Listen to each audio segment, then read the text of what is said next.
Welcome to UPSC Vinod. சி alternative energy source அப்படிங்கிறது யூபிஎஸ்சியில் ரொம்பவே முக்கியமான ஒரு டாபிக். ஸோ அதாவது wind energy, solar energy, renewable energy, geothermal energy.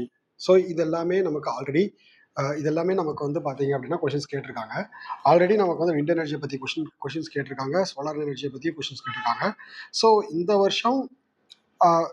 வருஷம் வந்து பார்த்தீங்க அப்படின்னா ஓவராலாக எல்லாமே சேர்ந்து எந்தளவு அச்சீவ் பண்ணியிருக்கோம், ரெனியூவபிள் எனர்ஜியை எந்தளவு அச்சீவ் பண்ணியிருக்கோம் அப்படிங்கிறது கூட கேள்வி கேட்கலாம். ஆர்எல்ஸ் பர்டிகுலராக with respect to wind, geothermal கூட இந்த வருஷம் வந்து எக்ஸ்பெக்டட் கொஷின் தான். So with respect to wind energy நம்ம இப்போ வந்து பார்த்தீங்கன்னா கொஷின்ஸ் பார்க்கலாம். Discuss the geographical factors responsible for uneven distribution of wind energy potential in India. கொஷினே ரொம்ப கிளியராக இருக்குது. இந்தியாவில் அவங்களே சொல்லிட்டாங்க. இந்தியாவில் வந்து பார்த்தீங்க அப்படின்னா uneven distribution of wind energy potential தான் அப்படின்னு சொல்லிட்டாங்க. அப்போது அன்ஈவன் டிஸ்ட்ரிபியூஷன் அப்படின்னு சொல்லி பார்க்கும்போது நமக்கே தெரியும். இதை வந்து ஜஸ்ட் நம்ம சப்ஸ்டான்ஷியேட் பண்ணால் போதும். How does it contributes to sustainable development? Mostly questions நான் எப்படி ஃப்ரேம் பண்ணியிருக்கேன் அப்படின்னா, எஸ்டிஜியோட அதில் சஸ்டைனபிள் டெவலப்மெண்ட் அப்படிங்கிறத வந்து மையமாக வச்சு தான் நம்ம கொஷின்ஸ் எல்லாம் ஃப்ரேம் பண்ணியிருக்கோம். அப்போது ஃபஸ்ட்டு இன்ட்ரோடக்ஷன் அப்படின்னு சொல்லி பார்க்கும்போது விண்ட் எனர்ஜியோட பொட்டன்ஷியல் என்ன இந்தியாவில்? Wind energy is one of the fastest growing renewable energy sector. So, and India's clean energy transition. Wind energy is not only alternative energy source, and it is also a green energy and clean energy. So, India's green and clean energy. At mid-2026, India has installed wind power of capacity over 56 gigawatt. 56 gigawatt அப்படிங்கிறது ரொம்ப அதிகம் தான். So ranking among top 5 wind power producers globally. Yes, we are installing. So நம்ம வந்து top 5 producers-குள்ள இருக்கோம். 56 gigawatt வந்து பார்த்தீங்க அப்படின்னா wind energy production வந்து நடக்குது mid of 2026. However, its potential is unevenly distributed due to geographical and climatical factor.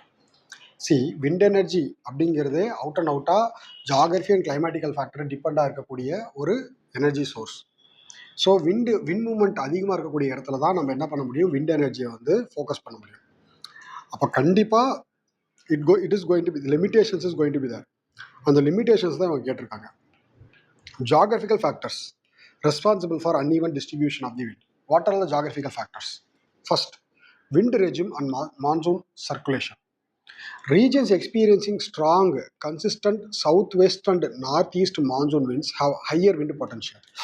S, இந்த இடத்துல நமக்கு வந்து பார்த்தீங்க அப்படின்னா ஹையர் விண்ட் பொட்டன்ஷியல் எந்தெந்த இடத்துல south west and north east monsoon entry ஆகக்கூடிய இடத்துல. ஸோ இதுதான் வந்து பார்த்தீங்கன்னா இந்த this is how the south east and north west monsoon comes. So இந்த இடத்துல வந்து நமக்கு பொட்டன்ஷியல் அதிகமாக இருக்குது. தமிழ்நாடு, குஜராத், கர்நாடகா. இதுதான் வந்து பார்த்தீங்கன்னா விண்ட் பொட்டன்ஷியல் அதிகமாக இருக்கக்கூடிய ஸ்டேட்ஸும் கூட, விண்ட் எனர்ஜி ப்ரொடக்ஷனில் அதிகமாக இருக்கக்கூடிய ஸ்டேட்ஸும் கூட இது வந்து பார்த்தீங்கன்னா Tamil Nadu, Gujarat and Karnataka. Coastal geography. India's 7,500 km coastal lines provides high and steady wind. இங்க பாருங்க, high and steady wind. Coastal geographyல 7,500 km coastal lines இருக்குன்றது தெரியும். நமக்கு high and steady wind வந்து பார்த்தீங்கன்னா ப்ரொவைட் பண்ணுது. Suitable for offshore and onshore wind farms. Again, Gujarat and Tamil Nadu have highest offshore wind potential. Gujarat and Tamil Nadu plays a major role in wind energy. Okay. So first wind regime நம்ம monsoon climatic factor அப்படின்னு கூட எடுத்துக்கலாம். Climatic factor, ஏன்னா climatic factor தான் நம்ம கேட்டிருக்காங்க கிளியராக கொஷின்ஸ்லேயே நமக்கு என்ன கேட்டிருக்காங்க. ஸோ விண்ட் எனர்ஜி பொட்டன்ஷியல் வந்து நம்ம சொல்லும் போது ஜியாகிரபிக்கல் அண்ட் கிளைமேட்டிக்கல் ஃபேக்டரை பற்றி பேசியிருக்கோம். First climatic factor is monsoon. Second geographical factor is coastal geography.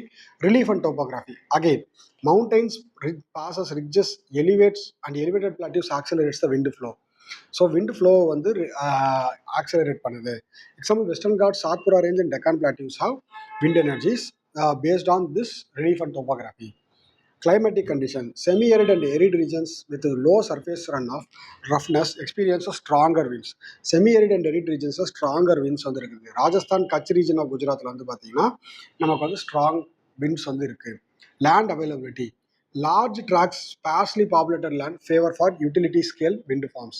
So ஆக்சுவலாக வந்து பார்த்தீங்கன்னா விண்ட் எனர்ஜியை ஃபோக்கஸ் பண்ணக்கூடிய இடத்துல கண்டிப்பாக நம்மளுக்கு வந்து பாப்புலேஷன் கம்மியாக இருக்கணும். ஸோ தமிழ்நாடு மாதிரி ஸ்டேட்ஸில் வந்து பார்த்தீங்கன்னா அது கொஞ்சம் சேலஞ்சிங் தான். பட் ராஜஸ்தான் மாதிரி ஸ்டேட்ஸில் இது வந்து possible. Offshore potential. Shallow condition shelves along Gujarat, Tamil Nadu coastals provides favorable condition for offshore wind development. Shallow continental shelves வந்து பார்த்தீங்கன்னா நமக்கு வந்து shallow continental shelf as it provides the conditions for the offshore and onshore winds. So geographical factor, wind, coastal geography, என்ன longest coast line, relief and topography, climatic condition, land availability, அதுக்கடுத்து offshore potential. இது எப்படி sustainable டெவலப்மெண்ட்டுக்கு வந்து நமக்கு help பண்ணுது அப்படிங்கிறது தான் முக்கியம். Clean energy transition, net zero நோக்கி போகிறதுக்கு ஹெல்ப்ஃபுல்லாக இருக்குது. Reduce the dependency on fossil fuel. கண்டிப்பாக விண்ட் எனர்ஜிங்கிறது renewable energy and also green energy. அதனால் டிபெண்டன்சி டுவர்ட்ஸ் ஃபாசில்ஸ் ஃபியூவல்ஸ் வந்து பார்த்திங்கன்னா நம்ம ரெடியூஸ் பண்ணிடுறோம். அது மட்டும் இல்லாமல் நெட் ஜீரோ நோக்கி போகிறதுக்கு இது வந்து ஸ்டெப்பிங் ஸ்டோனாக இருக்குது. கிளைமேட் சேஞ்ச் மிட்டிகேஷன்ஸ், கண்டிப்பாக கிளைமேட் சேஞ்ச் மிட்டிகேட் பண்ணுறதுக்கு உண்டான பாசிபிலிட்டிஸ் இருக்குது. விண்ட் எனர்ஜி வந்து பார்த்திங்கன்னா அது மூலிமா ஜென்ரேட் ஆகக்கூடிய எலக்ட்ரிசிட்டி வந்து க்ரீன் ஹவுஸ் கேஸ் வந்து நெக்லிஜிபிளாக ரொம்ப கம்மியாக தான் ரிலீஸ் பண்ணுது.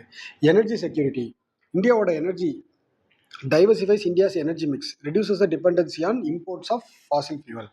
Green employment creates job in manufacturing, installation, operation and maintenance of wind farms. கண்டிப்பாக ஜாப் கிரியேஷனும் இருக்குது.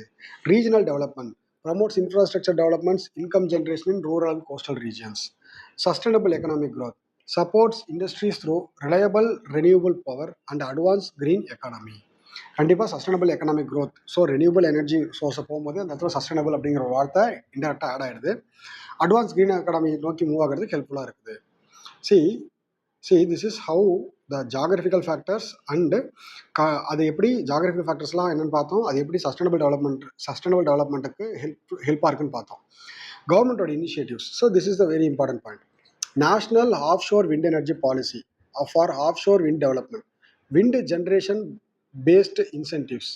So wind generation based incentive, revised ALMM for wind turbines 2025. So it strengthens the domestic manufacturing. So first அதாவது national offshore wind energy policy so 2015 launch பண்ணியிருக்காங்க. Offshore wind டெவலப்மெண்ட்டுக்காக wind generation based incentive வந்து promote அதிகமாக produce பண்ணுறதுக்காக revised ALMM for wind turbines. Wind power task force 2026 to resolve land transmission project implementation issues. PM Surya Ghar and green energy corridor projects complement renewable energy. So அப்போ conclusion அப்படிங்கிறது கண்டிப்பாக India வந்து major potential இருக்குது. So India's wind energy potential is shaped by its diverse physical geography and particular coast location, relief and monsoon wind system.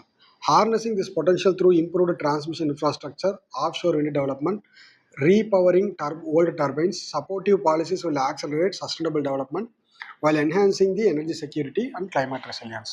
கண்டிப்பாக இது ரெண்டுத்தை address பண்ணுற மாதிரி தான் நமக்கு விண்ட் எனர்ஜி ஃப்யூச்சரில் இருக்க போகுது.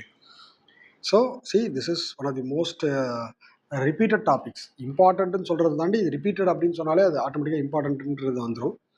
ஸோ கண்டிப்பாக இதில் கொஷின் எக்ஸ்பெக்ட் பண்ணலாம். Thank you. Keep following, keep supporting UPSC Vinod.